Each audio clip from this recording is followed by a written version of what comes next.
السلام عليكم ورحمة الله وبركاته. الحمد لله نحمده ونستعينه ونستغفره ونعوذ بالله من شرور أنفسنا ومن سيئات أعمالنا. أشهد أن لا إله إلا الله وحده لا شريك له، وأشهد أن محمدًا عبده ورسوله صلى الله عليه وعلى آله وصحبه وسلم. رب اشرح لي صدري ويسر لي أمري واحلل عقدة من لساني يفقهوا قولي. اللهم طهر قلبي من النفاق وعملي من الرياء ولساني من الكذب وعيني من الخيانة، فإنك تعلم خائنة الأعين وما تخفي الصدور. اللهم انفعني بما علمتني وعلمني ما ينفعني وزدني علما. أما بعد، أعوذ بالله السميع العليم من الشيطان الرجيم من همزه ونفخه ونفثه. بسم الله الرحمن الرحيم. وما أصابكم من مصيبة فبما كسبت أيديكم ويعفو عن كثير وما أنتم بمعجزين في الأرض وما لكم من دون الله من ولي ولا نصير. وقال عز من قائل سبحانه وتعالى: ولو يؤاخذ الله الناس بما كسبوا ما ترك على ظهرها من دابة.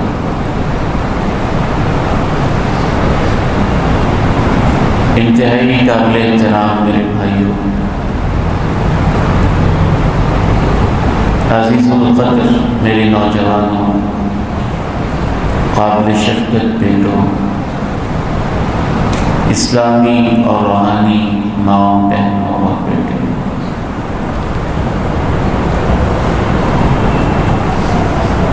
انسانی زندگی میں اللہ تعالیٰ نے ہر چیز کے اندر کوئی نہ کوئی اثر رکھا ہوا ہے.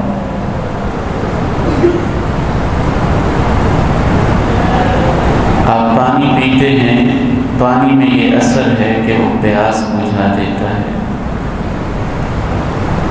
روٹی کے آپ نوالے کھاتے ہیں تو ان میں یہ اللہ نے تاثیر رکھی ہے، وہ آپ کی بھوک مٹا دیتے ہیں.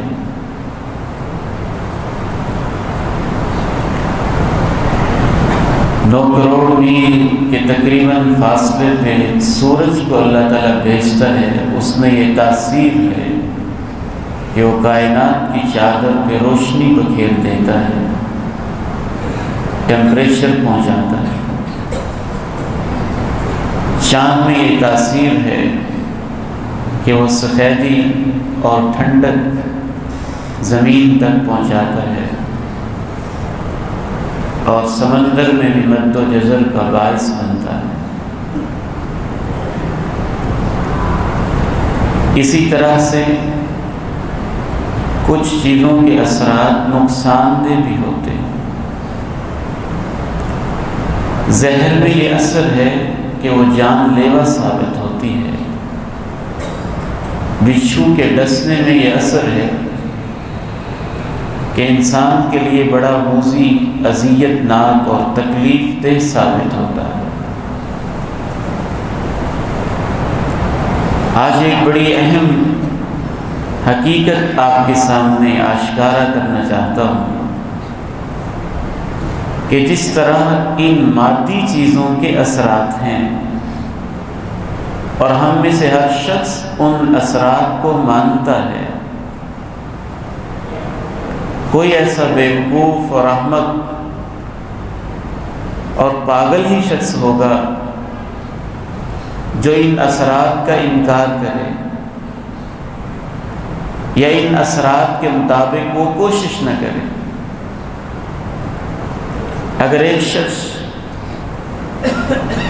ان اثرات کا انکار کرتا ہے تو ہم اس سے یہ فتویٰ تھما دیتے ہیں کہ تمہاری عقل تمہارا ساتھ نہیں دے رہی۔ میں سمجھتا ہوں اس سے بڑا بیوقوف انسان وہ ہے جو نیکیوں اور برائیوں کے اثرات کا انکار کرتا ہے۔ جس قدر اثرات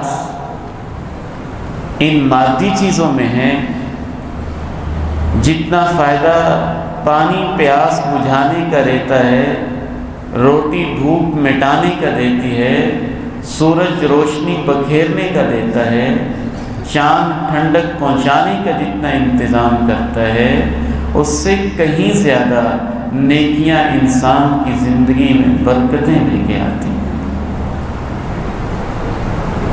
جتنا نقصان سانپ کے ڈسنے میں ہے، بچھو کے زہر میں ہے، شیر کی درندگی میں ہے، چیتے کی سبوئیت اور اس کی پکڑ دھکڑ میں ہے، اس سے کہیں زیادہ نقصان اللہ تعالیٰ نے گناہوں میں رکھا ہوگا۔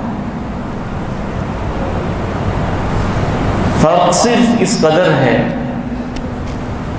کہ ان چیزوں کا نقصان فوراً نظر آتا ہے،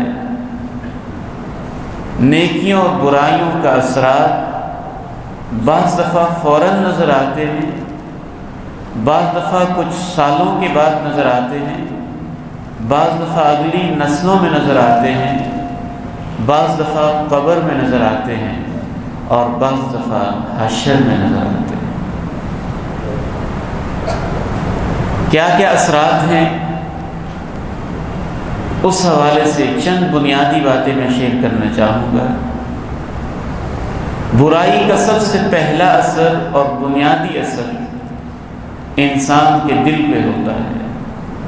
انسان جب گناہ کرتا ہے دل پہ داغ لگتا ہے، وہ ایک اور گناہ کرتا ہے، داغ اور بڑھ جاتا ہے، وہ ایک اور گناہ کرتا ہے، دھبے اور پڑ جاتے ہیں، وہ اور گناہ کرتا ہے، زنگ اور بڑھ جاتا ہے، وہ گناہوں میں بڑھتا جاتا ہے، دل کی سیاہیاں، اس کے داغ دھبے بڑھتے چلے جاتے ہیں، حتیٰ کہ ایک دن وہ آتا ہے کہ انسان کے دل پہ مہر لگ جاتی ہے۔ کَلَّا بَلْ رَانَ عَلَىٰ قُلُوبِهِم مَّا كَانُوا يَكْسِبُونَ كَلَّا إِنَّهُمْ عَن رَّبِّهِمْ يَوْمَئِذٍ لَّمَحْجُوبُونَ ثُمَّ إِنَّهُمْ لَصَالُو الْجَحِيمِ۔ ان کے اعمال نے ان کے دلوں پہ زنگ لگا دیا ہے۔ اس کا نتیجہ یہ ہے کہ قیامت کے دن یہ اللہ کے دیدار سے محروم رہ جائیں گے، کیونکہ اللہ کو انسان قیامت کے دن دیکھے گا اور ایمان کی طاقت سے، دل کی بصیرت سے دیکھے گا، آنکھوں سے مشاہدہ کرے گا، اور آنکھوں میں دیکھنے کی طاقت ایمان سے اور دل کی قوت سے پیدا ہوگی۔ ختم اللہ علی قلوبہم وعلی سمعہم وعلی ابصارہم غشاوہ ولہم عذاب عظیم۔ ان کے دلوں پہ مہر، ان کے کانوں پہ مہر، ان کی آنکھوں پہ پردے چڑھے ہیں۔ بعض دفعہ گناہوں کی وجہ سے دل کو تالے بھی لگ جاتے ہیں، بعض دفعہ دل پتھر ہو جاتا ہے، بعض دفعہ دل مردہ ہو جاتا ہے۔ ایک وہ سٹیج بھی آتی ہے کہ دیکھنے میں انسان انسان ہوتا ہے، لیکن اس کے اندر کی انسانیت مر چکی ہوتی ہے۔ چور اور ڈاکو، جنسی درندہ، ظالم اور سفاک، قاتل اور خون بہانے والا، کرپٹ اور فاسق و فاجر انسان، شرابی اور جواریہ، آپ کیا سمجھتے ہیں کہ پہلے ہی دن سے وہ ایسے ہوتے ہیں؟ نہیں، جب چور پہلے دن گھر سے نکلا تھا، اس کے پاؤں کے ساتھ جیسے پتھر سے بندھے ہوئے تھے، ایک قدم اٹھاتا تھا، ایک قدم پیچھے نکالتا تھا، کبھی سوچتا تھا کر لوں، پھر سوچتا تھا نہ کروں۔ جب ڈاکو پہلے دن ڈاکہ ڈالنے گھر سے نکلا تھا، اس کے نفس نے، اس کے دل نے اس پہ بڑی دستک دی تھی، اس کو بڑا روکا تھا، اس کو پیچھے کھینچا تھا۔ جب زانی پہلے دن زنا کے لیے نکلا تھا، اس کے دل نے بڑی آوازیں لگائی تھیں، پھر وہ چیخا تھا، پھر وہ چلایا تھا، نہ کسی کی عزت کو تار تار کرو۔ لیکن جب ان سب لوگوں نے دل کی آوازیں نہ سنی، ان کے دل نے بولنا بند کر دیا، زانی زنا کرتا گیا، ڈاکو ڈاکہ ڈالتا گیا، چور چوریاں کرتا گیا، دل آوازیں لگاتا رہا، پھر آہستہ آہستہ دل اتنا کمزور ہو گیا اور دل پہ اتنے سیاہ داغ، دھبے اور زنگ لگ گئے کہ ایک وہ دن بھی آیا 15-20 سال کے بعد، وہی چور جس کا دل پہلے دن دھک دھک کر رہا تھا، اور وہی ڈاکو جس کا دل پہلے دن چیخ چلا رہا تھا، اور وہی قاتل جس کا دل پہلے دن جب اس نے گن پکڑی تھی تو اس کو روک رہا تھا، 20 سال کے بعد اس کے دل پہ اتنے زنگ لگ گئے اور وہ اتنا پتھر دل ہو گیا کہ اب وہ یتیموں کے باپ کو جان سے مار کر شرماتا نہیں، کہتا ہے میں نے اتنے قتل کیے ہوئے ہیں۔ اور ڈاکو مال چھین کر شرماتا نہیں، وہ اسے اپنی دلیری سمجھ رہا ہے۔ اور زانی زنا کر کے شرمندہ نہیں، 20 سال کے بعد وہ اسے اپنی محبت اور نہ جانے معشوقی اور عاشقی اور ان کہانیوں کو سرعام چوک چوراہے میں بیان کر رہا ہے، کیونکہ اب ان کے دل نے سمجھانا بند کر دیا ہے۔ افلا يتدبرون القرآن ام على قلوب اقفالها ثم قست قلوبكم من بعد ذلك فهي كالحجارة أو أشد قسوة، تمہارے دل پتھر جیسے بلکہ اس سے سخت ہو گئے۔ یہ قرآن میں غور و فکر کیوں نہیں کرتے؟ آیا ان کے دلوں پہ کفل چڑھ گئے، تالے لگے ہوئے۔ گناہ کا پہلا اثر دل پہ ہوتا ہے، گناہوں کا دوسرا اثر جسم پر ہوتا ہے۔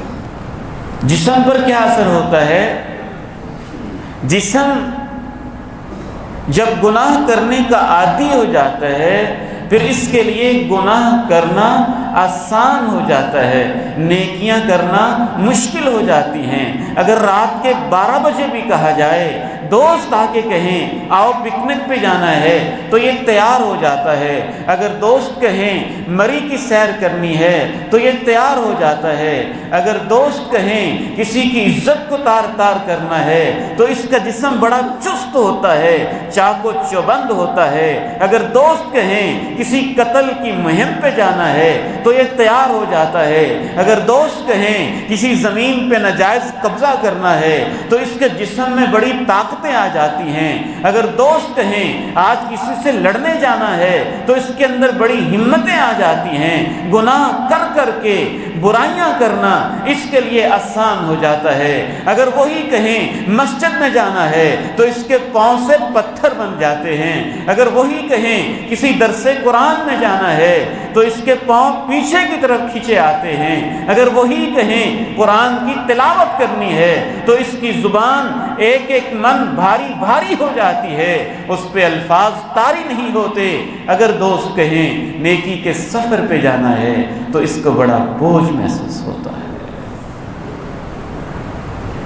فَأَمَّا مَنْ أَعْطَى وَاتَّقَى وَصَدَّقَ بِالْحُسْنَى فَسَنُيَسِّرُهُ لِلْيُسْرَى وَأَمَّا مَنْ بَخِلَ وَاسْتَغْنَى وَكَذَّبَ بِالْحُسْنَى فَسَنُيَسِّرُهُ لِلْعُسْرَى وَمَا يُغْنِي عَنْهُ مَالُهُ إِذَا تَرَدَّى إِنَّ عَلَيْنَا لَلْهُدَى وَإِنَّ لَنَا لَلْآخِرَةَ وَالْأُولَى۔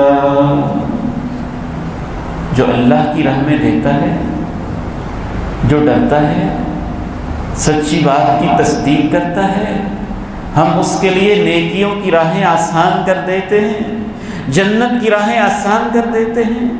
جو بخیل بن جاتا ہے، لاپرواہی اختیار کرتا ہے، اچھی باتوں کو مانتا ہی نہیں ہے، ہم اس کے لیے مشکل راہیں آسان کر دیتے ہیں، گناہ کی راہیں آسان کر دیتے ہیں، جہنم کے راستے آسان کر دیتے ہیں۔ اور پھر جب یہ اس میں گرنے لگتا ہے، اس کا مال اس کے کام نہیں آتا ہے۔ ہدایت دینا ہمارے اختیار میں ہے۔ یہ اللہ تعالیٰ نے سورہ اللیل میں ضابطہ بیان کر دیا ہے۔ تو نیکیاں نیکیوں کی راہیں آسان کرتی ہیں اور برائیاں برائیوں کی طرف لے کے جاتی ہیں۔ امام ابن قیم الجوزیہ رحمہ اللہ تعالی ارشاد فرماتے ہیں کہ نیکیوں کا اثر یہ ہوتا ہے انسان کو توفیق مل جاتی ہے، برائیوں کا اثر یہ ہوتا ہے اس سے توفیق چھین جاتی ہے۔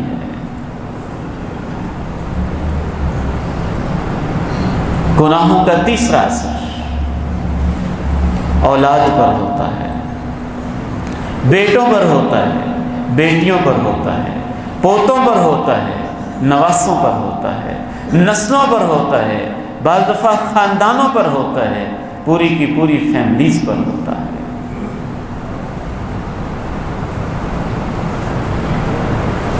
وہ صابرہ، زاہدہ، مثالی خاتون، کیا اس کی عظمت تھی جس نے صبر کے دامن کو تھاما۔ اللہ رب العزت نے صبر کی برکت سے اس صحابیہ کو بیٹے کی لاش دیکھ کر بھی جس نے صبر کیا، خامن کی تھکاوٹ، اس کے سفر کا خیال رکھا، اس کی حاجت اور ضرورت کو پورا کیا۔ صحیح بخاری میں لکھا ہے کہ اللہ رب العزت نے جب اس خوبصورت رات لگانے کی وجہ سے، صبر کی وجہ سے، حوصلے کی وجہ سے، ہمت کی وجہ سے، لاش کو دیکھ کر بھی دل پہ پتھر باندھ لینے کی وجہ سے، اپنے آنسوؤں کے ضبط کرنے کی وجہ سے پیغمبر نے دعا دی، اللہ تمہاری رات میں برکت دے۔ اللہ نے ان کو 7 بیٹے دیے اور 7 ہی حافظ قرآن دیے۔ مبارک جو کئی سال تک ایک باغ میں ملازم رہا، باغ کے مالک نے کہا ذرا پھل لے کے آؤ، لے کے آیا تو ترش تھا، پوچھا مالک تجھے اتنا بھی نہیں پتا، مبارک تجھے اتنا نہیں پتا، اتنے عرصے سے میرے پاس کام کر رہے ہو۔ جواب دیتا ہے تمہارے باغ کا راکھا تو رہا ہوں، چاکھا نہیں رہا، رکھوالی کی ہے، چسکے نہیں لیتا رہا، کھاتا نہیں رہا، اتنے عرصے کے اندر جو ذمہ داری تھی اسے پوری کرتا رہا ہوں۔ اللہ نے اس کو بھی جو اولاد دی، اللہ نے اسے پھر وقت کا امام عبداللہ ابن مبارک بنایا تھا۔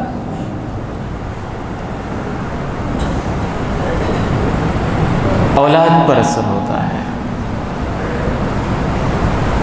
سلف صالحین کہتے تھے بیٹے میں کبھی کبھی تیری خاطر سجدے لمبے کرتا ہوں کہ کہ جتنے لمبے سجدے میرے ہوں گے اتنی اللہ تیری حفاظتیں کرے گا۔ والد گرامی رحمہ اللہ کے پاس ایک مہمان آئے، شاگرد تھا، اللہ نے اس کو بڑی عزت دی تھی، خدمت کی، تواضع کی، بیٹھے بیٹھے کہنے لگے اور تو کیا سمجھتا ہے، تو بڑا نیک ہے، تو بڑا متقی ہے، تیری بڑی عزتیں ہیں، تیری بڑی شہرتیں ہیں، تو کچھ نہیں ہے، ٹھیک ہے کچھ نہ کچھ تیری محنت بھی ہے، لیکن اصل تیرا باپ نیک تھا اور اس کی دعائیں ہیں جس وجہ سے اللہ نے تجھے یہ عزت دی ہے۔ جناب موسیٰ، جناب خضر لمبا سفر طے کرتے ہیں، سمندروں کا سفر، جزیروں کا سفر، جھاڑیوں کا سفر، مشکلوں کا سفر، تکلیفوں کا سفر، ایک وادی میں جاتے ہیں، وہاں کی بستی کے لوگ پیغمبر کو اور وقت کے ولی کو کھانا تک نہیں پوچھتے، ضیافت تک نہیں کرتے، ایک دیوار کو دیکھتے ہیں گری پڑی ہے سیدھا کر دیتے ہیں۔ جناب موسیٰ علیہ السلام پوچھتے ہیں، جناب خضر یہ کیا بات، یہ اتنے بے مروت لوگ آپ بغیر مزدوری کے ان کی دیوار سیدھی کرنے لگ گئے ہیں؟ جو جواب دیتے ہیں نا قرآن کی روشنی میں، مفہوم قرآن کا ہے، الفاظ اللہ کے اس بندے عبید الرحمن کے ہیں۔ جناب خضر جواب دیتے ہیں، موسیٰ وقت کے نبی اور ولی کو ایک لمبا سفر اللہ نے اس لیے بھی کروایا ہے کہ اس دیوار کے نیچے بچوں کا خزانہ باپ چھپا کے چلا گیا تھا، باپ نیک تھا، اللہ نے نبی اور ولی کو بھیجا ہے کہ دیوار چن لو، بچوں کو خزانہ مل جائے گا۔ اس کی نیکی کی وجہ سے وقت کا نبی اور ولی بیٹوں کی خزانے اور وراثت کی حفاظت کرنے پہنچے ہوئے۔ وَكَانَ أَبُوهُمَا صَالِحًا فَأَرَادَ رَبُّكَ أَن يَبْلُغَا أَشُدَّهُمَا وَيَسْتَخْرِجَا كَنزَهُمَا رَحْمَةً مِّن رَّبِّكَ وَمَا فَعَلْتُهُ عَنْ أَمْرِي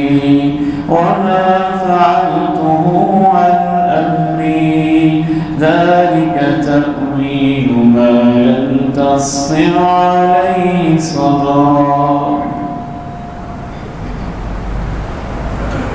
میں پورے یقین اور ایمان سے کہتا ہوں ہمارے پلے تو کچھ نہیں ہے، ہم تو بڑے خطا کار ہیں، بڑے ہی سیاکار ہیں۔ جو کچھ اللہ اس گناہگار زبان سے الفاظ کہلوا دیتا ہے، قرآن جاری کر دیتا ہے، منبر پہ کھڑا کر دیتا ہے، میرا ایمان اور یقین ہے اس کے پیچھے ماں باپ کی دعائیں، ان کی نیکی اور ان کا تقوی ایک بنیادی وجہ ہے۔ گناہوں کا اثر بھی اولاد پر ہوتا ہے۔ تیسرا اثر اولاد پر ہوتا ہے۔ ہزاروں صدیاں گزر گئی، یہودی اپنی حرکتوں سے آج تک باز نہ آئے۔ ان کے باپ دادا نبیوں کے قاتل تھے، نبیوں کے قاتل تھے، اللہ کے گستاخ تھے۔ واحد یہ ایسی گستاخ قوم ہے جس نے اللہ کے بارے میں کہا ان اللہ فقیر، اللہ تو فقیر ہے۔ نحن اغنیاء، ہمارے پاس پیسے ہیں، وہ ہم سے مانگتا ہے، وہ صدقہ مانگتا ہے، وہ زکوٰۃ مانگتا ہے۔ ایسی گستاخ قوم، جناب عیسیٰ پہ مقدمہ چلتا ہے اور یہودی عدالت فیصلہ کرتی ہے عیسیٰ کو سولی پہ لٹکا دیا جائے، برابا ڈاکو کو رہا کر دیا جائے۔ وہ ان کے باپ دادوں کی خطائیں اور ان کے جرم، ان کے پاپ اور ان کی گستاخیاں، اللہ ان پہ اتنا ناراض ہوا، اتنا ناراض ہوا، ہزاروں صدیاں گزرنے کے باوجود ان کی نسلیں آج تک سزائیں بھگت رہی ہیں۔ وہ بندر اور خنزیر کی شکلوں میں بدلے گئے۔ بعض دفعہ اشکال پیدا ہوتا ہے کہ اس میں اولاد کا قصور کیا ہے۔ یہ اس وقت ہوتا ہے جب اولاد راستہ نہ بدلے۔ اگر باپ گناہگار ہے لیکن اولاد نے راستے کو بدل لیا، توبہ کر لی، تو اور راہیں ہو گئی۔ اسی طرح سے اگر باپ نیک ہے لیکن اولاد بری ہو گئی، اس نے اپنے باپ کے راستے کو بدل دیا، تو پھر معاملہ اور ہے۔ لیکن اگر باپ مجرم ہے اور اس کی اولاد اسی راہ پہ چل رہی ہے، تو اولاد کی اپنے جرم بھی اور اس کے باپ کے تاریخی جرم بھی پھر اس کے کھاتے میں پڑ کے ڈبل ٹرپل جرم اس کا بن جاتا ہے۔ اگر انسان خود نیکی کی راہ پہ، ماں باپ بھی نیک ہوں، تو اس کو دوہری برکتیں نصیب ہو جاتی ہیں۔ امام ابن قیم الجوزیہ رحمہ اللہ فرماتے ہیں، اللہ نے نبیوں میں سے ایک نبی کی طرف وحی بھیجی، اپنی قوم کو جمع کر کے بتا دو، اذا اطعت رضیت واذا رضیت رحمت ورحمتی تبلغ السابع من البلد، جب میری اطاعت کی جائے میں راضی ہو جاتا ہوں، جب میں راضی ہو جاتا ہوں میں رحمت بھیجتا ہوں، جب میں رحمت بھیجتا ہوں تو میری رحمت 7ویں نسل پہ بھی اثر کر جاتی ہے، اور جب میری نافرمانی کی جائے تو میں ناراض ہوتا ہوں۔ وَإِذَا غَضِبْتُ لَعَنْتُ، جب میں ناراض ہوتا ہوں پھر میں لعنت کرتا ہوں۔ وَلَعْنَتِي تَبْلُغُ السَّابِعَ مِنَ الْوَلَدِ، اور میری لعنت بھی بعض دفعہ 7ویں نسل تک اثر کر جاتی ہے۔ گناہوں کا اثر دل پر ہوتا ہے، گناہوں کا اثر جسم پر ہوتا ہے، گناہوں کا اثر اولاد پر ہوتا ہے، گناہوں کا اثر کائنات پر ہوتا ہے، زمین پر ہوتا ہے، آسمان پر ہوتا ہے، درختوں پر ہوتا ہے، اس کے پتوں پر ہوتا ہے، سمندروں پر ہوتا ہے، اس کے قطروں پر ہوتا ہے، ریت پر ہوتا ہے، اس کے ذروں پر ہوتا ہے، حیوانوں پر ہوتا ہے، اس کے دودھ اور اس کی خوراک پر ہوتا ہے، حتیٰ کہ گناہوں کا اثر کائنات کے چپے چپے پہ ہوتا ہے۔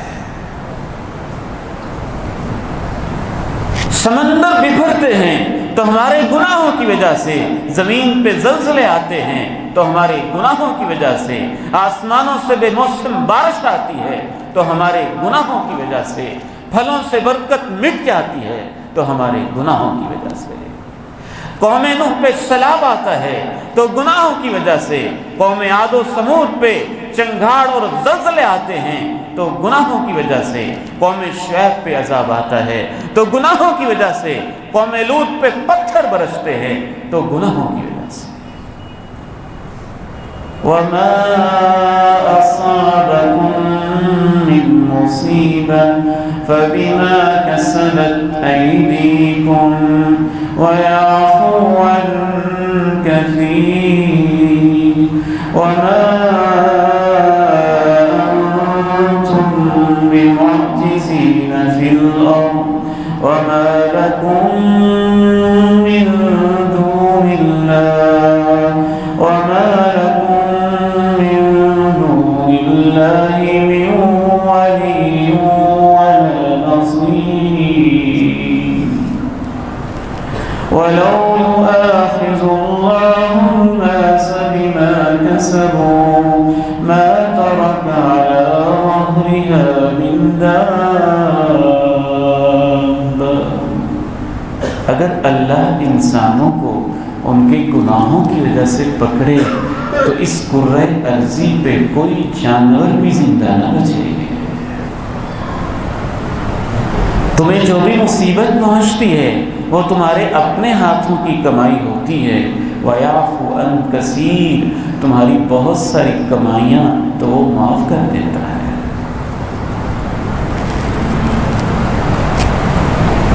ظَهَرَ الْفَسَادُ فِي الْبَرِّ وَالْبَحْرِ بِمَا كَسَبَتْ أَيْدِي النَّاسِ لِيُذِيقَهُم بَعْضَ الَّذِي عَمِلُوا لَعَلَّهُمْ يَرْجِعُونَ۔ بر و بحر میں فساد، خشکی اور تری میں فساد، انسانوں کی حرکتوں کی وجہ سے ہے، تاکہ ان کے بعض اعمال کا، کچھ اعمال کا انہیں مزہ چکھائے، تاکہ وہ واپس پلٹ آئے۔ گناہوں کا اثر دل پر ہوتا ہے، گناہوں کا دوسرا اثر جسم پر ہوتا ہے، گناہوں کا تیسرا اثر اولاد پر، نسلوں پر ہوتا ہے، گناہوں کا چوتھا اثر کائنات پر ہوتا ہے، گناہوں کا پانچواں اثر ہماری معیشت پہ ہوتا ہے، ہماری سیاست پہ ہوتا ہے، ہمارے خاندانوں پہ ہوتا ہے، ہماری سوسائٹی پہ ہوتا ہے، ہمارے معاشرت پہ ہوتا ہے، ہمارے پورے کے پورے جتنے بھی آبادیاں ہیں ان پر ہوتا ہے۔ موضوع طویل ہے، سمیٹتے ہوئے آخری حدیث بیان کر کے بات کو اختتام کی طرف بڑھاتا ہوں۔ ایک حدیث میں تو اللہ کے پیارے نبی علیہ الصلوۃ والسلام نے گناہوں کے معاشی اثرات، معاشرتی اثرات، گناہوں کے سیاسی اثرات، گناہوں کے جسمانی اثرات، یہ ایک حدیث میں اکٹھے بیان کرتے ہیں۔ بہت عظیم حدیث ہے، کبھی وقت ملا تو انشاءاللہ اس پہ مستقل خطبہ جمعہ ہوگا۔ جناب عبداللہ ابن عمر رضی اللہ تعالی عنہما ارشاد فرماتے ہیں، اقبل علینا رسول اللہ صلی اللہ علیہ وسلم، اللہ کے پیارے نبی علیہ السلام ہمارے پاس ایک روز تشریف لائے، ہم بیٹھے ہوئے تھے، آپ نے کہا یا معشر المہاجرین، اے میرے مہاجر صحابہ، مکہ سے ہجرت کر کے آنے والوں، مدینہ میں جائے پناہ لینے والوں، میرا کلمہ پڑھنے والوں، خمس اذا ابتلیتم بہن، 5 مصیبتیں ڈر لگتا ہے کہ اس امت کو ان کے ذریعے آزمایا جائے گا، اور میرے صحابہ میں تمہیں اللہ کی پناہ میں دیتا ہوں کہ تمہاری زندگی میں وہ مصیبتیں آ جائیں۔ پہلی مصیبت، ما ظہرت الفاحشۃ فی قوم قط الا وفشى فیہم الطاعون والاوجاع التي لم تكن في اسلافهم الذين مضوا۔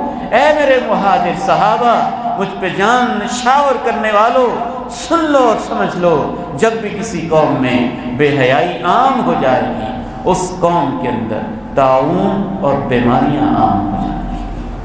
2 لفظ استعمال کیے، طاعون متعدی قسم کی مہلک خاص بیماری تھی، پھر عام بیماریاں، وہ متعدی بیماریاں بھی ہوں گی، عام بیماریاں بھی ہوں گی۔ دنیا نے کب سنا تھا کووڈ-19 کو، کرونا وائرس کو؟ وہ لوگ اور وہ مائیں، بہنیں، بیٹیاں جن کو پردے سے گھٹن ہوتی تھی، اب وہی ہماری بیٹیاں یونیورسٹیز میں بھی جا رہی ہیں، کالجز میں بھی جا رہی ہیں، ماسک پہن کے جا رہی ہیں، اب تو گھٹن نہیں ہوتی، اب SOPs کا مسئلہ ہے، اب اداروں کا جبر ہے۔ جب اللہ کا حکم تھا تو بڑی گھٹن تھی۔ 5 مصیبتیں، 5 گناہوں کے تقریباً 9-10 اثرات اس دنیا کی زندگی میں، سیاسی، معاشی، معاشرتی، تینوں قسم کے اللہ کے پیغمبر نے اس ایک حدیث میں بیان کیا۔ جب فحاشی عام ہو جائے گی تو متعدی بیماریاں، مہلک بیماریاں ہوں گی، اور عام بیماریاں عام ہو جائیں گی۔ پھر فرمایا دوسرا گناہ اور اس کی سزا، وَلَمْ يَنْقُصُ الْمِكْيَالَ وَالْمِيزَانَ إِلَّا أُخِذُوا بِالسِّنِينِ وَشِدَّةِ الْمَعُونَةِ وَجَوْرِ السُّلْطَانِ عَلَيْهِمْ۔ جب لوگ ماپ تول میں کمی کریں گے، ہر دکاندار ڈنڈی مارنے کے چکر میں ہوگا، ہر ملازم، ہر مزدور، ہر آفیسر اپنے اوقات میں کمی کرنے کے چکر میں ہوگا، جب ناپ تول میں کمی ہوگی تو اس گناہ کی 3 سزائیں دنیا میں ہوں گی۔ اخذوا بالسنین، بحران آئیں گے، وشدت المعونہ، ہاتھ تنگ پڑ جائیں گے، خرچے پورے نہیں ہوں گے، وجور السلطان علیہم، ان کے حکمران ظالم ہو جائیں گے۔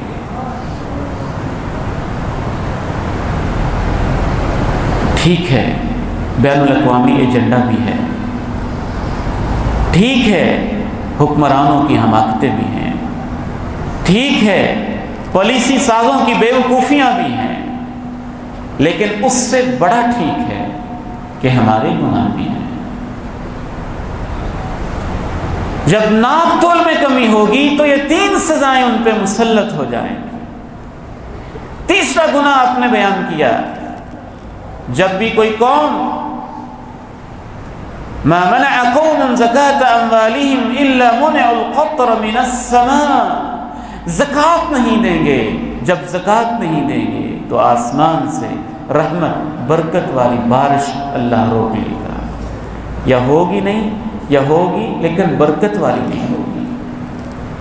چوتھا گناہ آپ نے بیان فرمایا، وَلَمْ يَنْقُصُوا الْعَهْدَ وَالْمِيثَاقَ عَهْدَ اللَّهِ وَرَسُولِهِ، جب لوگ اللہ اور اللہ کے رسول کے وعدوں کو توڑیں گے تو اس کی سزا یہ ہوگی، إِلَّا سَلَّطَ اللَّهُ عَلَيْهِمْ عَدُوًّا مِّنْ غَيْرِهِمْ فَأَخَذُوا بَعْضَ مَا فِي أَيْدِيهِمْ، ان پہ اوپر غیر قوموں سے اللہ دشمن مسلط کر دے گا اور ان کے ذرائع آمدن پہ وہ دشمن قبضہ کر لیں گے۔ وعدوں کو توڑنا، بھائیوں کے، بہنوں کے، عزیزوں کے، میاں بیوی کے وعدے، حکمرانوں کے، رعایا کے، ایم پی اے کے، ایم این اے کے، کونسلر کے، چیئرمین کے، استاد کے، شاگرد کے، دوست کے، احباب کے کیے ہوئے وعدے، جب وعدے توڑنا فیشن بن جائے، اس کو یو ٹرن کا نام دے دیا جائے، اس کو ایک عام چلن بنا دیا جائے اور پوری قوم کا یہ مزاج بن جائے، پھر اللہ غیروں کو اس قوم کے اوپر مسلط کر کے ان کو غلام بنا دیتا ہے، اور غلام بھی ایسا بناتا ہے پھر وسائل ان کے ہوتے ہیں، قبضہ غیروں کا ہوتا ہے۔ 5واں گناہ آپ نے بیان کیا، جب بھی کوئی قوم کتاب اللہ کو چھوڑ دے، اللہ کے قانون کو چھوڑ دے، قرآن کو چھوڑ دے، تو اللہ ان کے اختلافات تیز کر دیتا ہے، ان کی لڑائیاں، ان کے جھگڑے تیز ہو جاتے ہیں۔ لسانی، رنگ و نسل، مذہبی، فرقہ وارانہ، جغرافیائی علاقوں پہ اختلافات، اس بنیاد پہ تعلقات کے اندر بگاڑ عام ہو جاتا ہے۔ تو گناہوں کا اثر پوری کائنات پر ہوتا ہے، گناہ کا اثر دل پہ ہوتا ہے، جسم پر ہوتا ہے، تیسرا اثر اولاد پر ہوتا ہے، چوتھا اثر زمین و آسمان پہ، کائنات پہ، قدرت پہ، نیچر پہ ہوتا ہے، 5واں اثر معاشرت پہ، معیشت پہ، سیاست پہ ہوتا ہے، پوری سوسائٹی پہ، پورے وطن پہ، پوری قوم پہ، نیشن پہ ہوتا ہے۔ 6واں اثر موت کے وقت ہوتا ہے، 7واں اثر قبر میں ہوتا ہے، اور 8واں اثر میدان محشر میں ہوتا ہے۔ اللہ تعالیٰ مجھے اور آپ کو معاف فرما دے، ہمارے حال پہ رحم فرما دے۔ وآخر دعوانا ان الحمد للہ